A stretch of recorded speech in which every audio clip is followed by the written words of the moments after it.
What is up, basketball fans, and welcome back to Zero Gravity, Apollo Media's NBA podcast, where today we're going to break down Game 3 of the NBA Finals. I've got a great intro for you guys. I can't wait to get to it.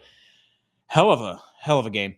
Loved every second of it. The Knicks are getting denied by every head coach in the league, or every team's head coach in the league, and it's just becoming funny at this point. And Kevin Durant might be traded in the next week. We got that news a couple hours ago. So it'd be interesting. On today's Zero Gravity, Apollo Media's NBA podcast, brought to you by J Bar M. J Bar M Barbecue is just a couple blocks away from Toyota Center. Free parking, best barbecue in town.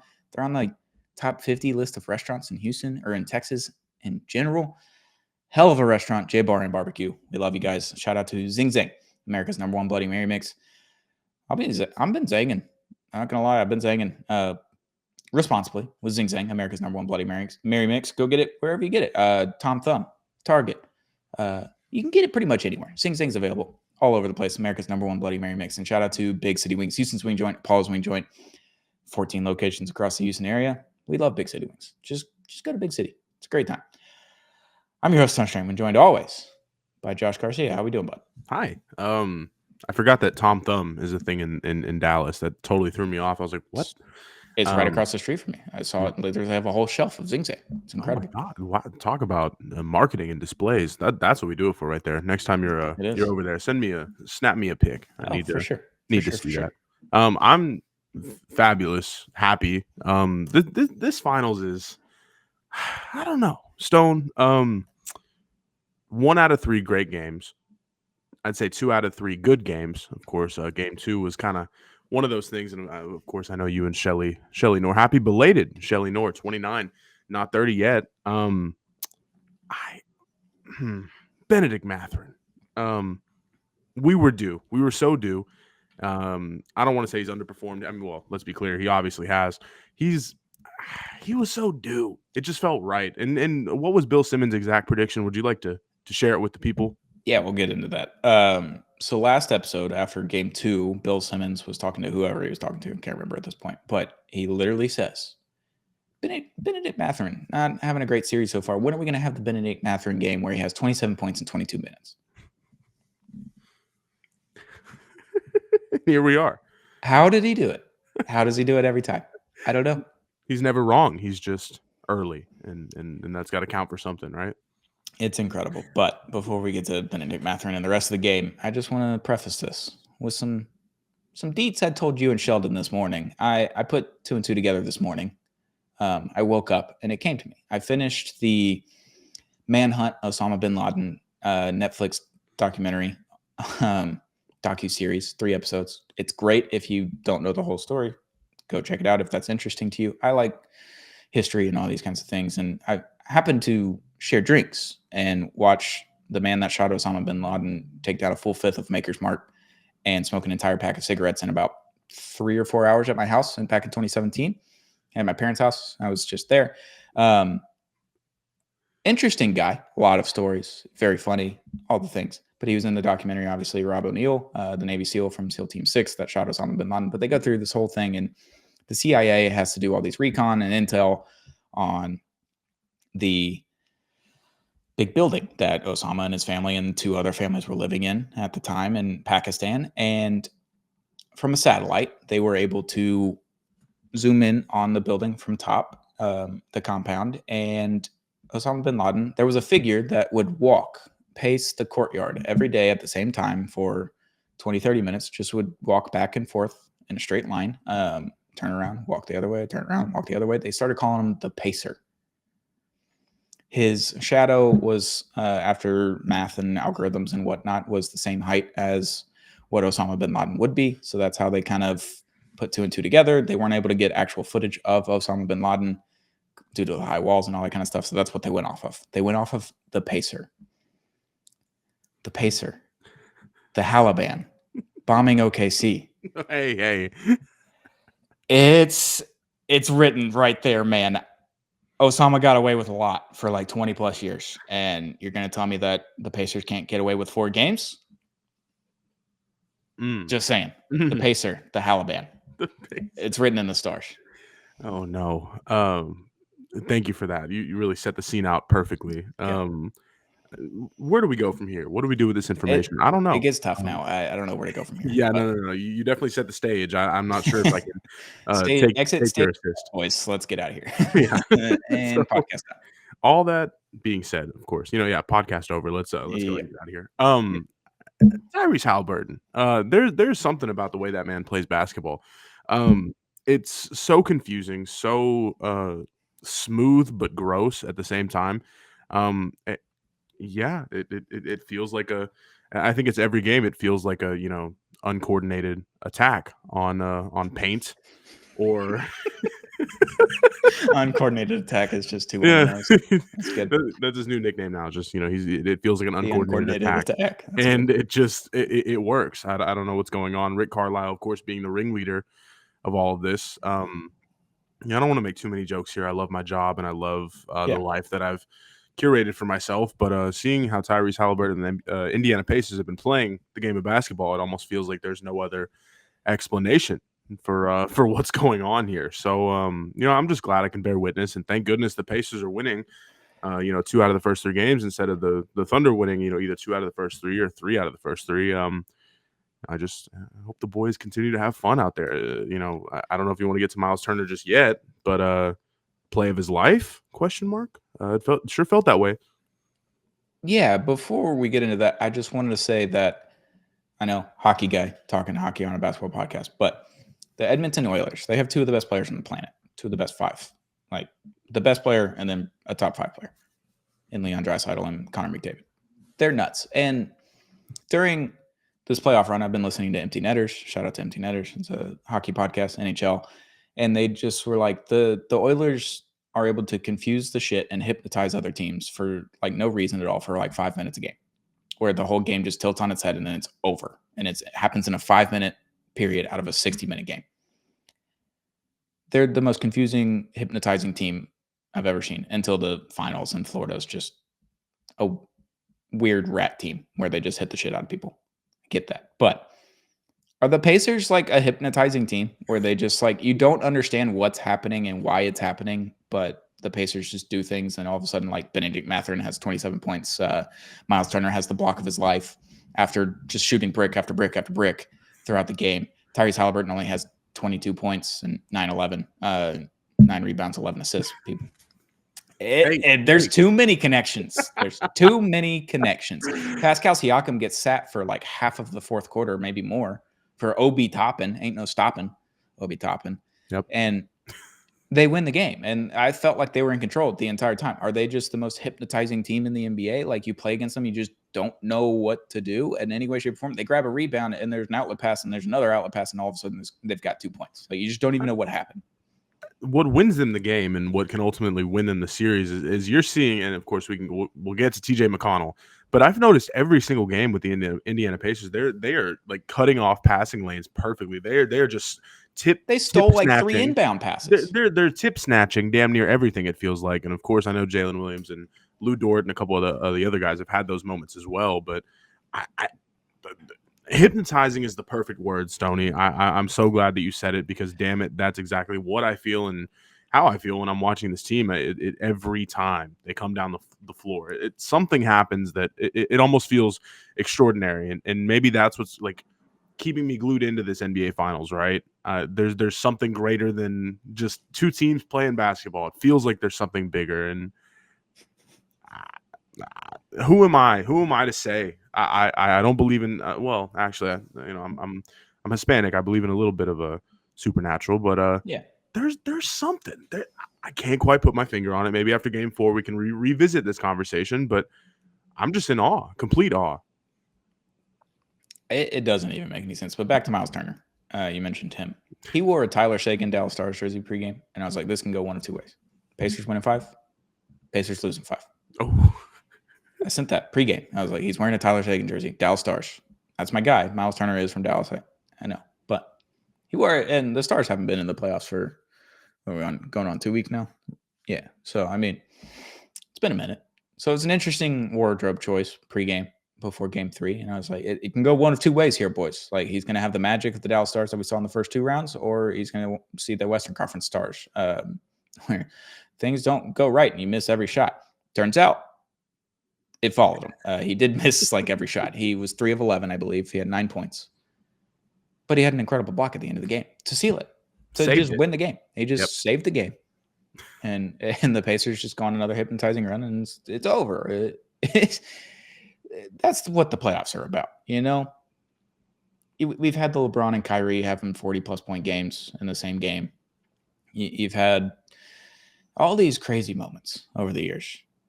But I think the thing that stands out to me is a moment as opposed to a box score. Like, what were the stats like the LeBron block in 2017 in Game 7? Like, that is what stands out the most in that game, I believe.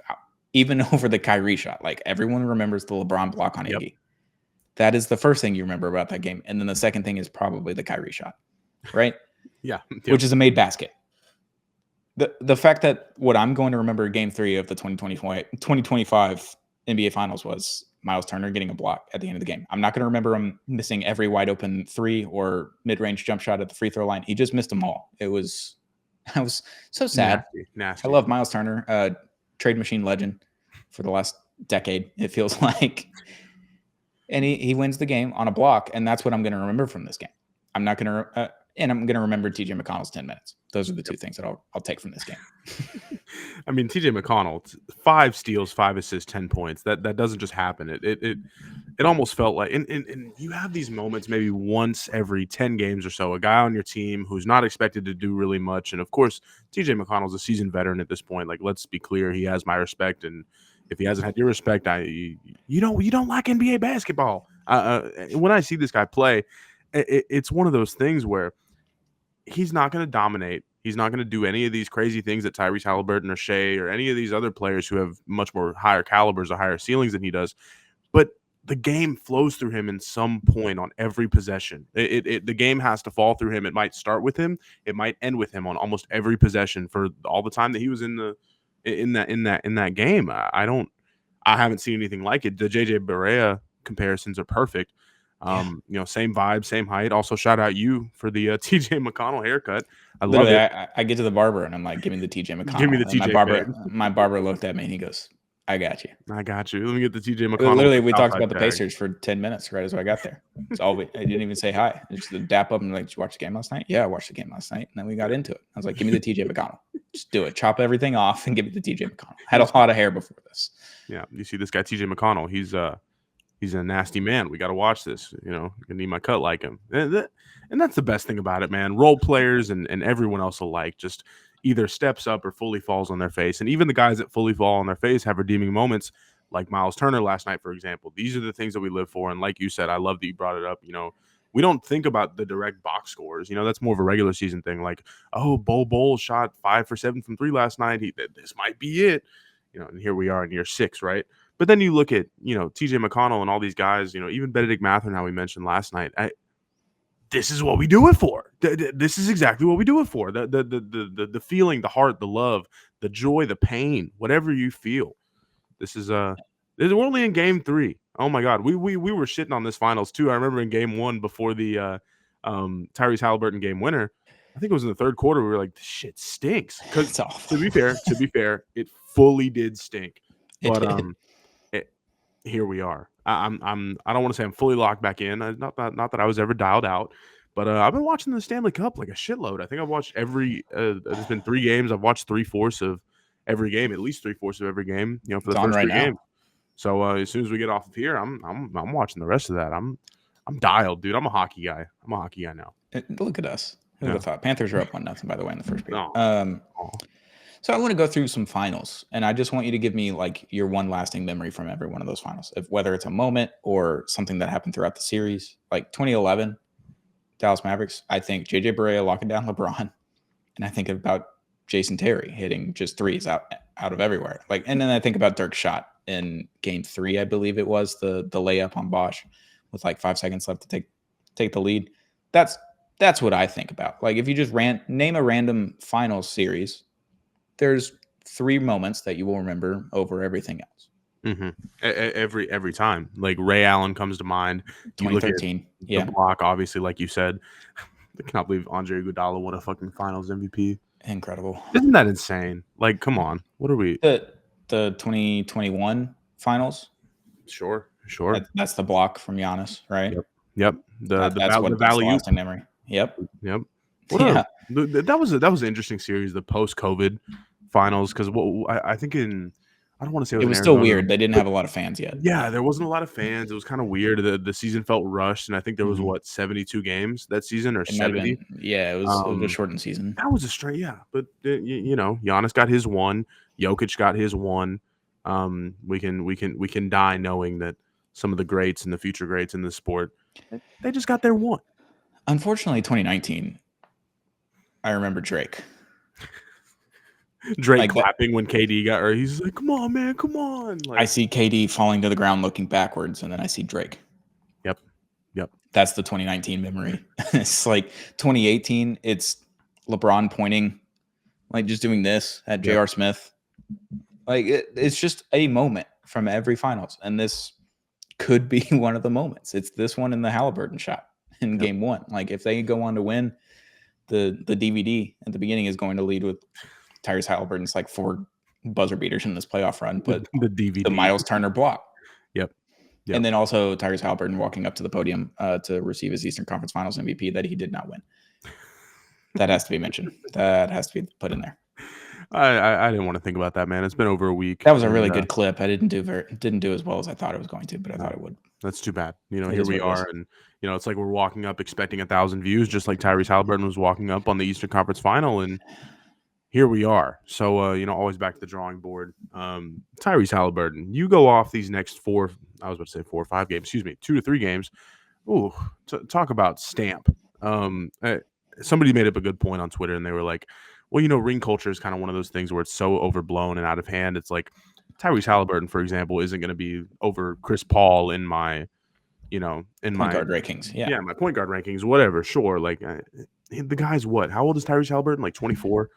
At Yeah. 23, 24, it's like you can't even have these conversations yet until at least 10 years down the line. And I'm not saying that Tyrese Halliburton is going to get another title chance or not get another title chance, but like you gotta let these careers play out if you want to have these conversations. That's why I hate that player dialogue, dude. Like just But watch what you're watching, man.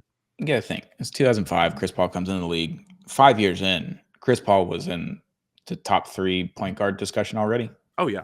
of all time. It was Magic, him, and John Stockton. Yeah. And Steve Nash had just won 2 MVPs during that time. He was Chris And Paul, Chris when I Paul was a already kid. in that top 3 conversation. So Oh, it happens, but yep. it's gotten out of control. Well, all player conversations, and I think we'll get to this conversation a little bit with Kevin Durant. Like, it's one of those things. Like, it's hard for me to engage in it, but also, I'm not sitting here being a grade A poster, just posting all day. Like, I can't. It's hard for me to engage in stuff like that. But I get why people do it. Like, you can totally, sit here all day and debate back and forth, and I mean that's essentially what we're doing right now too. I mean, that's any kind of sports medium, right? My favorite of all time, my favorite sports insight, of course, will be Irvin Magic Johnson when he just says the most blatantly obvious thing. Just says words, and you're Yeah, like, I think yes, Magic, today he said he was like, well, Kevin Durant, is a piece where if you put him on any team, he's winning an NBA championship. I'm like, objectively false. Sure, it's false, but sure, like yeah, he, sure when he's healthy, he's a top 5, top 10 player, and that's how He's it's on always his been. 4th team. But he's 38 years old. Yeah. I mean, he started playing in 2006, 2007. Like this is, and he's gone through Achilles surgery. And like had his foot amputated at one point and put back on. Like he's Deion gone through a Sanders. lot at this point. It's like, yeah. The other thing I want to talk about from Game 3 was that SGA had 3 points in the 4th quarter. Can't have that. He had 24 points. Not a bad game. Shot 20 times. Had 24 points. Not a great looking box score, but it's the NBA Finals. Things are tighter.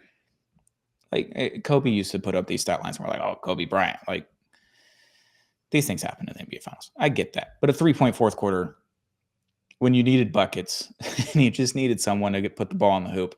And it is the I don't know who someone compared it to on Twitter, but I'm going to compare it to Cooper Flagg in the national championship game this year. Yeah, sure. It was literally like, we don't have a play. Cooper Flagg, figure it out. Like, shoot the ball, put the ball in the bucket, please score points. And then in the 4th quarter, that's what it looked like for OKC. And it's like, you got coach of the year over there, Dagnall, and you're not drawing really anything up. And then no one can score. Lou Dort had magnet ball. Like, he looked like prime 2016 Klay Thompson in Game 7 or Game 6 against Oklahoma City. Like, he was hitting every three in the first half. Chet Holmgren had 20 points. You told me he had 12 points in the first quarter. I don't even remember that. There's so many things that happened after that. Chet Holmgren looked lost in outer space. Like, he was just getting thrown around there. He had his whiplash. He just didn't know that someone stole the ball from him. Like, had no idea that they're running the other way. It's disgusting. It's the most unethical and what's the word? Uninspiring 20 and 10 you've ever seen. Like we mentioned at a pre-show, he scored 12 out of the first team's 19 points, I think, but I think almost all those were like transition dunks. It felt like at least 2 or 3 of them were.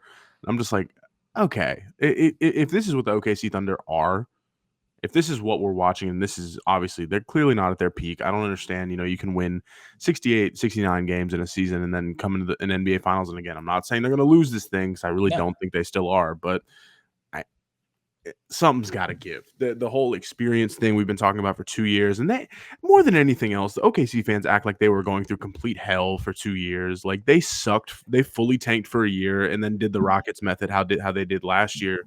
And it's like, you had an expedited rebuild, and pretty much all of your guys were hits besides fucking Pokashevsky and insert other foreign white guy here. Like, there's when you have 10 first-round draft picks every year, you're gonna miss. You're gonna miss some. You know what I mean? It's so nasty, and good for them for like I said, expediting this rebuild. Sam Presti, Godspeed, brother. I mean, that's how you run a franchise right there. But the end of this series, we don't have the results we need. I mean, I'm not gonna sit here and be like, oh, it's time to start conversations, but because I know damn well, I almost guarantee you, within next season or the season after, the Thunder obviously are gonna win a ring. But if it's not this year, that's gonna be a problem. Counterpoint. I don't know. Counterpoint, Jim. 2012. They lose that finals of 5 games, and they're like, this team's gonna be around for a long while. Serge Ibaka, Kevin Durant, Russell Westbrook, James Harden. James Harden's not even on the team the next year. Wow. Gets traded preseason. Gone. For Kevin Martin. Never sniffed the finals again. They had a Game 6 lead over the Golden State Warriors in 2016. They lose. It's over. Kevin Durant leaves. Russell Westbrook wins an MVP. Fun stuff. Never relevant, really, in the grand scheme of things. They were a top 6 team, top 7 team in the West, and never really got to do anything after that. That is why you have to seize the moment while you have it. Like the Dallas Mavericks. Look at them last year. Luka Doncic, Kyrie Irving, Derek Lively. You got all these guys. You got all these pieces. You got a great team. You make it to the finals. Everyone's a little bit hurt, and you just play like ass for 5 games. You played 1 good game out of 5. And you're like, don't worry about it. We'll be back next year. Things will be better next year. Luka, traded, gone, February. These things are very fleeting. Like, these moments where you can win a ring are very fleeting. Like, if the Pacers don't win it this year, I don't know when they're going to win it. Like, the East could be better next year, theoretically. Like, someone could overtake them. Like, maybe the Knicks get a new head coach and they make this trade, and all of a sudden the Knicks are the team to beat in the East, which they kind of were. But then this Pacers team is gone in the ethers, and we're like, hey, remember when the Pacers made the finals? This could very easily happen on the other side with OKC. It's like, look at OKC. They had 20,000 first-round picks. They got Chet Holmgren. Shai Gilgeous-Alexander wins the MVP. They win 68 games, and they lost the finals. It never happened again because the luxury tax CBA bullshit happens now. So, like, this team can't stay together forever. And the good news for them is that they have another 20,000 draft picks waiting for them. Like, they can just keep drafting and developing, and they keep hitting on draft picks for the most part. And they have chances down the road if they decide to sign Shai to an extension, and they get Chet under an extension, and then you let Lou Dort go, but then Casey Wallace is your new Lou Dort. Like, Alex Caruso still. Like, you got all these things that could still work for the squad, and you could probably still win a ring. But you're there. You got to seize the moment. You got to seize it while it's there, because next year, no one knows what's going to happen. Like, does this luxury tax just tear this team apart in a year? It could after next offseason, but you got to get there first. You win 68 games. You're expected to win the finals. You were minus 700 odds favorite heading into the finals. Like, you just got to take it while you can. And SGA having a 3-point fourth quarter, and Chet Holmgren looking like he's never played basketball before in his life, and he whiplash. I'm telling you, like that inbound pass, and Chet didn't even know what happened. He just stole it and dunked it immediately. Obi Toppin's all over the place. Oh, ain't no stopping Obi Toppin, by the way. That's right. The cool thing about the Pacers, though, They don't have like any lottery picks on their team that they drafted, really, except for one guy who's hurt, Jarris Walker. That's it. Everybody else is like a middling mid-round, first-round draft pick, so out of the lottery, and then Tyrese Halliburton, you obviously trade for him, and Obi Toppin, lottery pick, traded for him. Like, none of these guys were drafted and developed by the Pacers for the most part, and I think that's really cool. I'm having And a they lot of fun somehow with just it. got him. It's two totally opposite ends of the spectrum. Like I said, I'm going to kind of piggyback what you said off OKC. Like, you have almost a cycle that you can get into for, let's say, 5 to 10 years. You have all this draft capital, and let's say you want to get rid of some guys or trim some fat, if you will. If you want to get some picks or whatever the case may be, you can you can tear down and build up like 3 more times between now and 2030. I'm not saying fully change the team every single year, but kind of swap some guys out and see what happens. Like, that's the best problem to have. But then on the other side, you have the Indiana Pacers, who just completely going, I don't want to say all in, because they're not crazy on cap space. They're like you said, they got guys who are kind of meddling first rounders, like people who just they just developed and they got good at the right time. They started to, everybody caught fire at the same time. And plus 6,600 was their preseason line for an NBA championship. And people were saying, oh, would this be the craziest NBA finals like underdog story? Yes. I think the next closest odds were the 2015 Warriors at like plus 2,500 or plus 2,700. That's, I mean, what are we talking about? Like, this is once in a lifetime type stuff here. I mean, this is 94, 95 Rockets or whatever year they were the 5 seed. I think it was 94, 95. This is awesome. This is exactly what we do it for. And you just having two teams that are completely on opposite ends of the spectrum, it feels like meeting and clashing. It's the unstoppable force against the immovable object right now. And one of these guys is going to come out on top. I'd love for it to be Indiana, but I'm not putting all my eggs in that basket at all. But I don't know, Jim. I don't know. I got nothing. Favorite final so far in a long time. Sure. Since 2016, maybe. I don't hate that at all. I mean, every finals feels like it's very underwhelming. Last year didn't have fun. I had fun for one game, precisely. But my team's in it, and I can't objectively look at that series. Yeah. So. Tim Hardaway Jr. heat check game. People forget. And Derek Lively, 100% 3-point percentage in NBA Finals. People forget. 2022, hate watched that one. Yep. 2023. I don't even remember 23. The Warriors Celtics, right? That was 22, right? They beat the Mavericks. 23 Nuggets. Yeah, Nuggets Heat. No thanks. Hard pass. 21. It was still COVID. It was weird. Yeah. Valley-oop. Yeah, 20. Obviously, COVID bubble. 2019. It's like it was interesting heading into it, and then everyone died on the Warriors basically. So not very fun. 2018, not fun. 2017, not fun. 2016, LeBron, Kyrie. Great finals. Yeah, that is kind of true. I mean, if I'm looking at my life as in 24 full years. I'll be 24 in August. Outside of until let's say 2004, 2005 was when I first started watching basketball. I was 3 or 4 years old. The 2008 finals, Celtics. That was a fun one, just because of Celtics Lakers. First time in like 30 years, right? Yeah, 20 years. I know. Lakers Magic was a complete sweep. I think it was. That one wasn't even.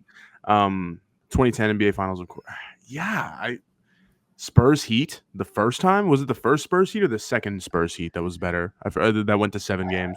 First one was 2013, and then 2014 Spurs kind of clapped that ass. Yeah. Because we knew LeBron was on the way out. So 2013 was exceptional. 2016 was exceptional. I think 2008 was a good call there. I think that was a really fun one. Just as Lakers Celtics, it meant a lot to NBA fans. Like, my parents were invested in it because they grew up watching Celtics Lakers. They didn't even watch basketball, but when Celtics Lakers were the finals, they were watching it. So I heard all their stories about Magic and Larry and all that kind of stuff. So that one was fun. Before, the Pistons 04, maybe against Lakers. Sure, just because that was a great run, but even that wasn't good basketball though. Wasn't that a 5-game series too? I think that was the end of LA. Yeah, I mean, that was Karl Malone, Gary Payton, disgusting Lakers team. 06 finals, not for my sake, but I think for fans' sake, that was a good series. 6 games. I mean, it was completely rigged, and no one will ever tell me differently. David Stern, I will talk to you one day about this when I'm dead, but I'm going to bring that up I'm gonna meet my maker and be like, "Yo, what was up with the 2006 finals? Can you tell me it was rigged?" And then I'm also gonna ask about 1985 lottery and the 2025 lottery. NBA. And then I'm gonna get some real answers, but I'm not gonna be here to tell you about it on Zero Gravity. I'll be dead. So I'll be getting those answers from my maker. But That's what heaven is just unaired episodes of Zero Gravity and all the yeah, NBA per sources we'll that be you could ever think of. recording. It'll be up on Apollo HOU Heaven YouTube. It'll be us, Hank Conger, Jake Marisnik, just all the Houston Colby legends Rasmus. together. Colby Rasmus, yeah, Colby That's my Jack, guy. everything, man. That's what we do it for. Luis Valbuena, rest in peace. Rest in peace. That was my guy. Love Yeah. Luis Valbuena. What a good first baseman after the whole Chris Carter saga. Oh my goodness.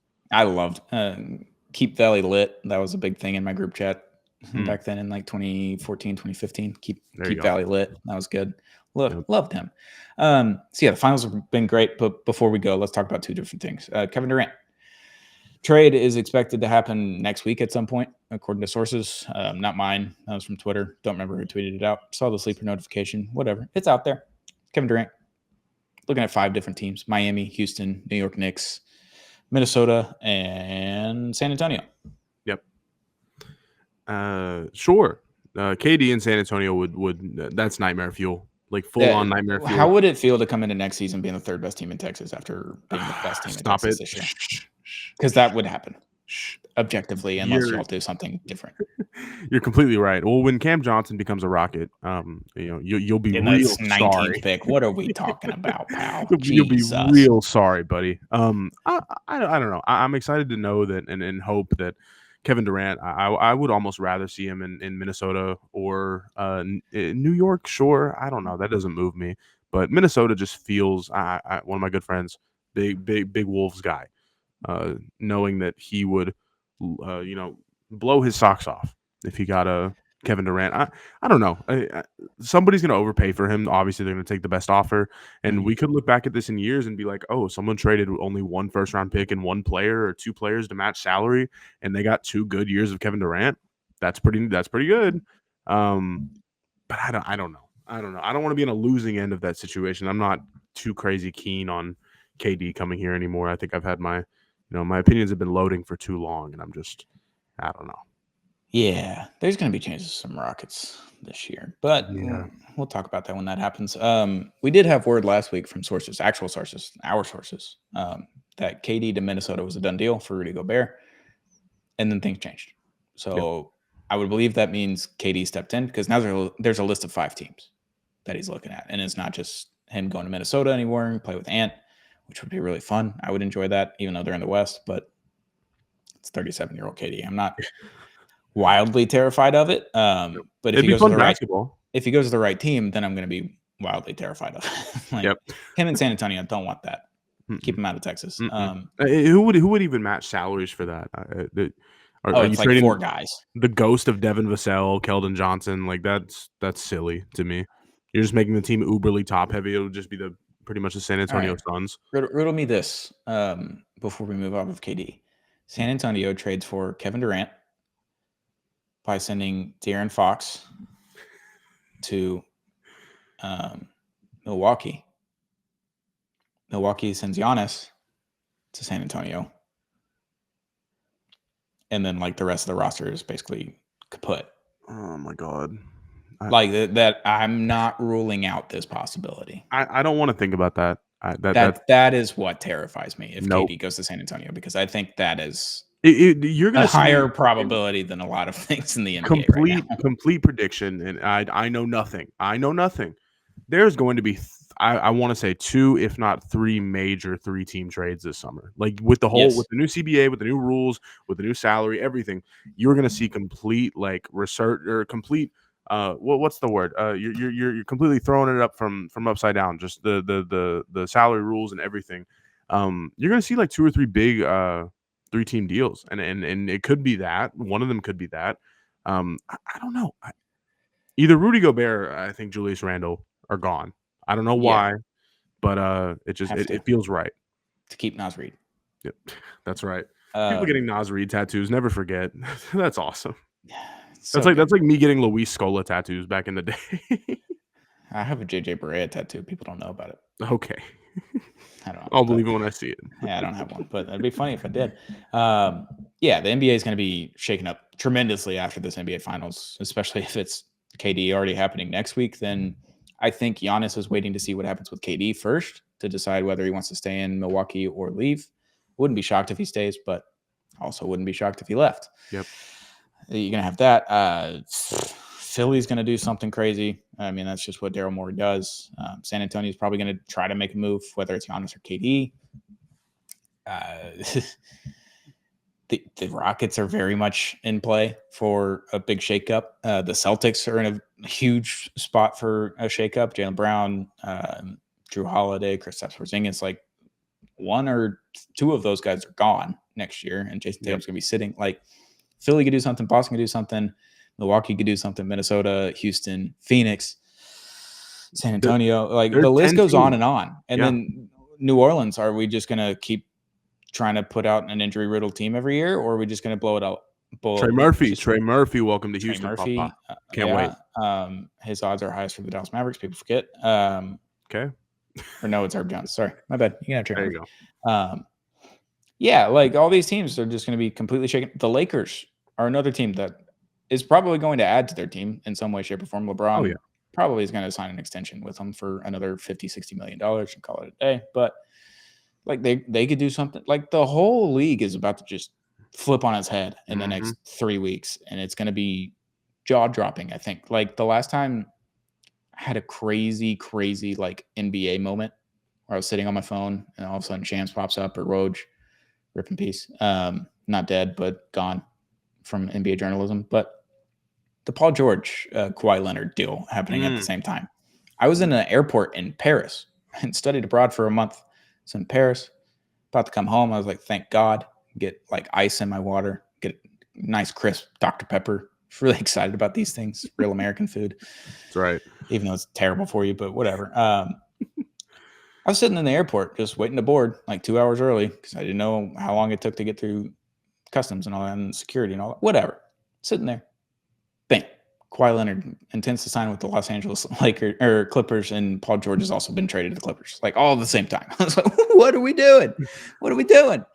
And the Paul George trade in 2017, like in OKC, it was like that was jaw dropping at the time. Like there's been moments like that over the years. I think we're going to have a handful of them in this summer. Yep. And the crazy thing about it, with the free agency class not being so good, trades are going to be at the forefront, and of course next season the free agency class is ridiculous. So we're good. We're good, man. No more July talk, no more offseason talk, no more Reed Shepherd in the summer league talk. We talk about the real things here. I'm so Cooper damn Flagg. excited. Cooper Flagg in the summer league. That's gonna rock. That's gonna For rock. the 2 games that he plays, it's gonna be sick. Yeah. No, he'll play his 1 or 2 games or whatever. He'll play 24 minutes in each of those games, and it'll be so sick. It's the best 24 minutes of my life. I wonder, and of course I'm talking crazy.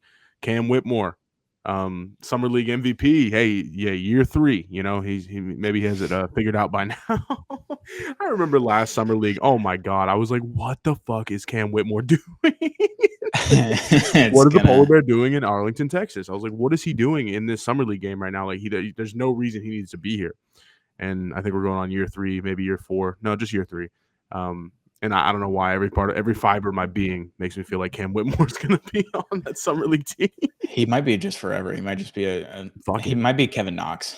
Oh, no. Champion. Isn't he a champion? People forget. Fortnite suit. The craziest forehead you've ever seen, Kevin Knox. That's right. Shout out him. Last thing before we go, Jesus Christ. The New York Knicks have requested to interview 5 different head coaches across the NBA that are under contract, and they've been denied by every single team. You ain't getting Ime Udoka out of me, buddy. You're not getting Jason Kidd out of me, so fucking look elsewhere, pal. That's so gross. Billy Donovan. They're going to hire Doc Rivers. What are we? Centel was like the Milwaukee Bucks have requested the Knicks to interview Doc Rivers. That one was good. They should just. I want the Knicks. I want Leon Rose to call Pat Riley and be like, "Look, I just want to interview Spo." I just need to hear Pat Riley's response. I need to read it on an article. I just need to see that written out in a tweet.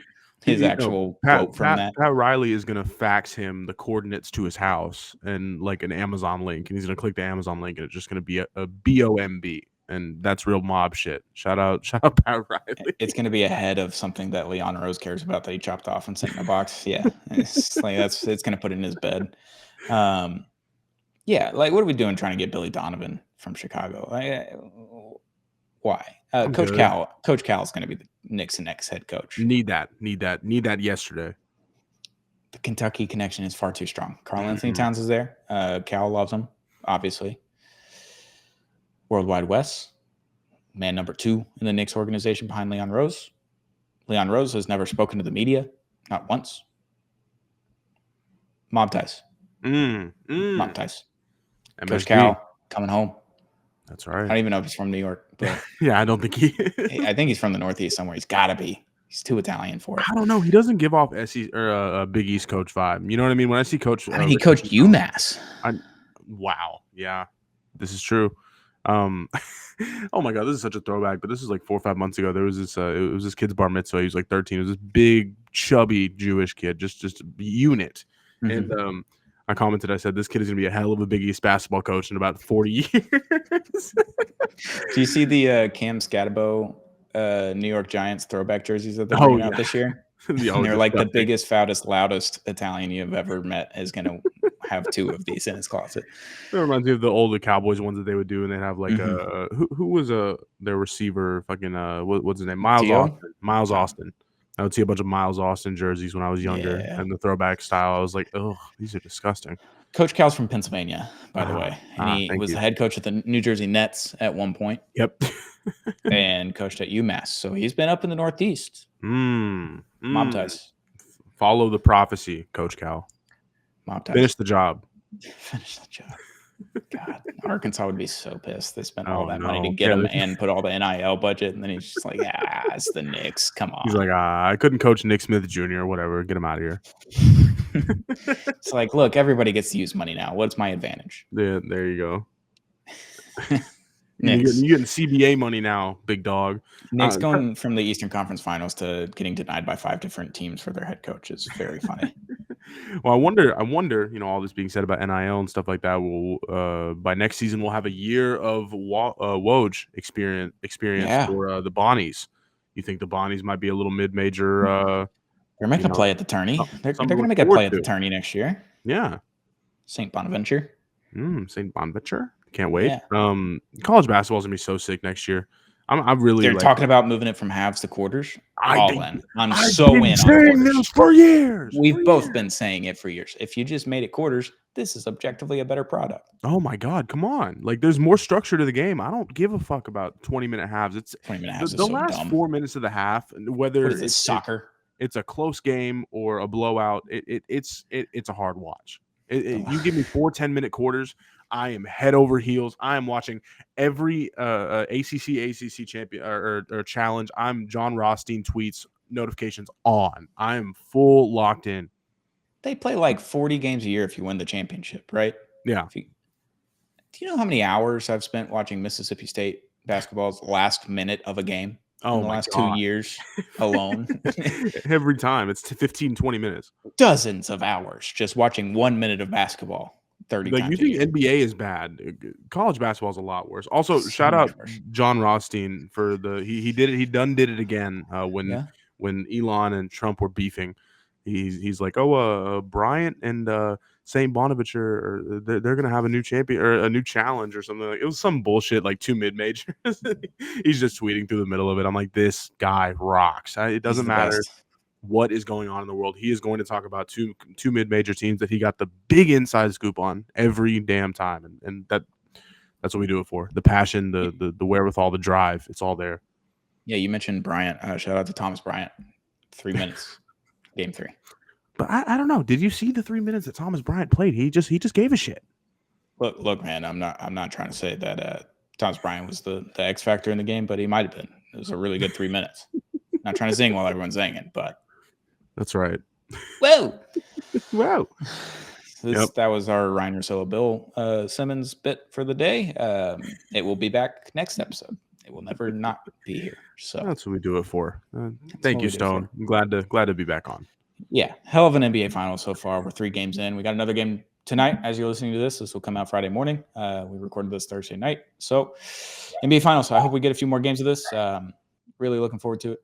It's been a blast. But thank you to our sponsors, J-Bar M. J-Bar M Barbecue's best barbecue in Houston, Texas. I love it. Every time I go, it's the best. They got great people, great drinks. Best barbecue in town. Shout out to Zing Zang, America's #1 Bloody Mary mix. We love Zing Zang. Zing responsibly with the ready-to-drink cans.